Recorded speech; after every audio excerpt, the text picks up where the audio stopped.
ଆଚ୍ଛା ଜଳାଢ୍ୟ 161 ଯୋଜନ ମଧ୍ୟରୁ ଗଭୀର 10 ଯୋଜନ, ଗୌଣ 10 ଯୋଜନ, ଉତ୍ସର୍ଗ 10 ଯୋଜନ, ଏପରି ମୋଟ 100 ଘନ ଯୋଜନ ବିଶିଷ୍ଟ ଏ ଆଡ଼ର ତାମ୍ରପାତ୍ରରେ ବୃଷ୍ଟି କରିବେ।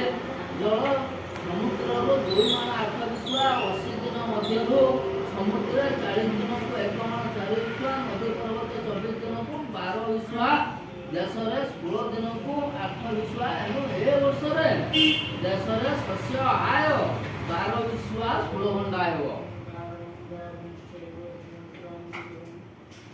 ଉତ୍ତମ କୃଷି ଯୋଗ। ଆଚ୍ଛା ଲଗାଣ ମେଷ ବୈଶାଖ ମାସ 14 ଦିନ ଠାରୁ 20 ଦିନ ପର୍ଯ୍ୟନ୍ତ, ଦିନ 23 ଦିନ ଠାରୁ 31 ଦିନ ପର୍ଯ୍ୟନ୍ତ ଓ ଜ୍ୟେଷ୍ଠ 1 ଦିନ ଠାରୁ 3 ଦିନ ପର୍ଯ୍ୟନ୍ତ, ଜ୍ୟେଷ୍ଠ 12 ଦିନ ଠାରୁ ବୃଷ ମାସ ଜ୍ୟେଷ୍ଠ ମାସ 16 ଦିନ ପର୍ଯ୍ୟନ୍ତ ଡହକ ଲଗାଣ ବର୍ଷା ହେବ। ଆଷାଢ଼ ଦିନ 1 ଦିନ ଠାରୁ ଦିନ 6 ପର୍ଯ୍ୟନ୍ତ ଓ 12 ଦିନ ଠାରୁ 15 ଦିନ ପର୍ଯ୍ୟନ୍ତ ଚକଡ଼ା ଲଗାଣ ସର୍ବ।